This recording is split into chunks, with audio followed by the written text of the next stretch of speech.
right now, power shutoffs across the Bay Area, and we have you covered on the outages and red flag warnings with complete team coverage this morning. Let's start with meteorologist Mary Lee for the latest outside. Mary?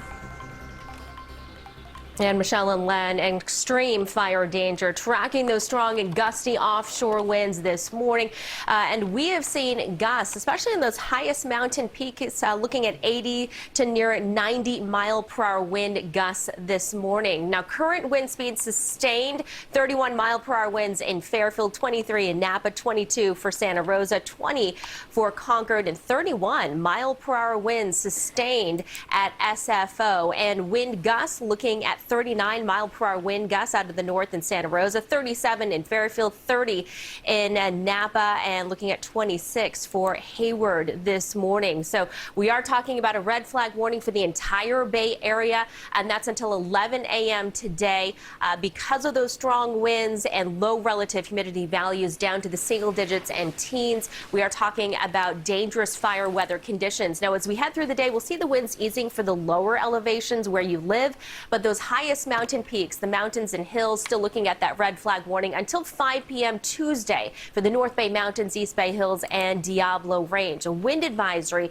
for the entire region until 11 a.m. because of those gusty conditions, possible down trees and power lines with those strong winds. So really watching that as we head through the rest of our morning. I'll show you Futurecast taking you through the next couple of days coming up in just a few minutes. Now let's check in with Gianna, and it is a windy start to our day, Gianna. Yes, it is, Mary, and it is affecting your drive this morning. In fact, we're seeing slower than usual conditions into the Altamont Pass. There's a wind advisory in effect for the Altamont as well as some of our Bay Area bridges. A lot of red, though, popping up here for that ride out of Tracy as you work your way towards 580 westbound. Starting right around Hanson on 205, extending beyond North Flint at this point.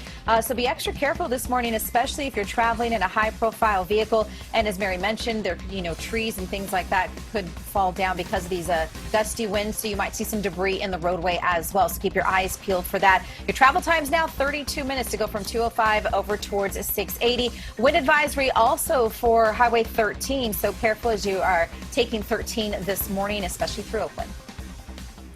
New this morning, a fire sparking just outside of the Healdsburg-Geyserville area near the Russian River. The fire can actually be seen here from the Alert wildfire camera on Mount Jackson. CAL FIRE responded to the flames and elevated the response east of Healdsburg. At last check, the fire has been contained after burning a few acres.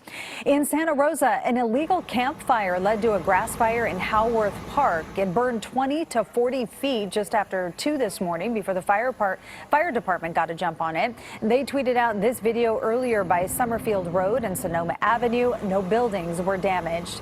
And troubling new fire activity in Napa County. We are learning there are flare-ups from the glass fire. A full response team is trying to get access. This comes as gusty winds are stoking fire conditions. CAL FIRE deemed the glass fire contained last week. Right now, the areas on this map marked with a purple triangle are in the dark. PG&E started shutting off power yesterday afternoon and will keep it off until the fire danger passes. KPIX 5's Emily Turner joins us live from a resource center in Sonoma. Emily. Yeah, that will open about 8 o'clock this morning. You can see they're already prepared. They've got the signs out. In the meantime, boy, it is windy up here and the roads are an absolute mess. The communities up here in the North Bay that have dealt with wildfires for months now in the dark again. And those power shutoffs go from Napa Valley all the way to the Marin County coast. One Sonoma County resident and Tubbs fire survivor told us that he's ready for the worst. His house in Fountain Grove was destroyed in that 2017 fire, the Tubbs. He has since relocated to the Oakmont neighborhood of Santa Rosa, which got hit by the glass fire last month, but missed his house this morning. Oakmont is in the dark. Well, I'll evacuate with my dog, and I'll find a hotel. Our kids, we're ready to go. We have our cars packed up once again. Don't know exactly where we're going to go this time. And we have learned now that Santa Rosa has extra fire crews. Their emergency operations center has been open all night. They have basically been prepared for all of this weather. It is really, really windy out here. If you can't tell by the way my hair is being blown around, but the roadways, there are trees down and branches down everywhere. So it's important, even if there's not fire danger, to remember that it's dark and there's lots of debris in the road. So for folks who are in the North Bay driving this morning, be careful. Reporting live in Sonoma County, Emily Turner, KPIX 5. Yeah, you can really tell it's windy out there, Emily. All right, thank you. We'll check in with you in just a bit. And it's not just the North Bay. The East Bay Hills are dealing with darkness this morning. KPIX 5's Ann McAvick joins us now live from Orinda. Good morning, Ann. Good morning. Yeah, the winds are not horrible here right now, but that's the thing about these fire conditions, that they just sort of pick up out of nowhere. Caltrans is here at this intersection in Orinda, and they just turned the stoplights back on.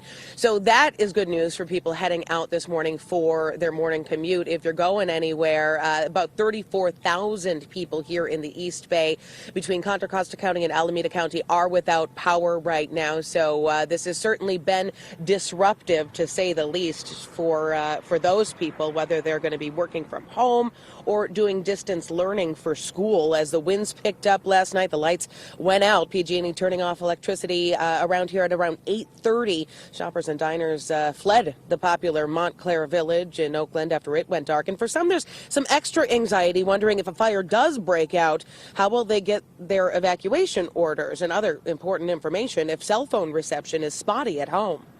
Not have any phone or internet connection through Comcast because their power supply is relying on PG&E. PG&E says the shutoff will prevent their equipment from causing any fires. That's the purpose of all of this. And a lot of local fire departments have been increasing their staffing during this red flag warning. Some firefighters have been out patrolling the hills overnight. Contra Costa County Fire Protection District advised people who live in these high fire danger areas to pre-evacuate if they can stay with family and friends. The city of Berkeley sending out the same advisory on Friday. So at this point, luckily, no fire issues to speak of right now here in the East Bay, but we are going to keep an eye on it. Right now, live in Orinda, Ann McAvick, KPIX 5.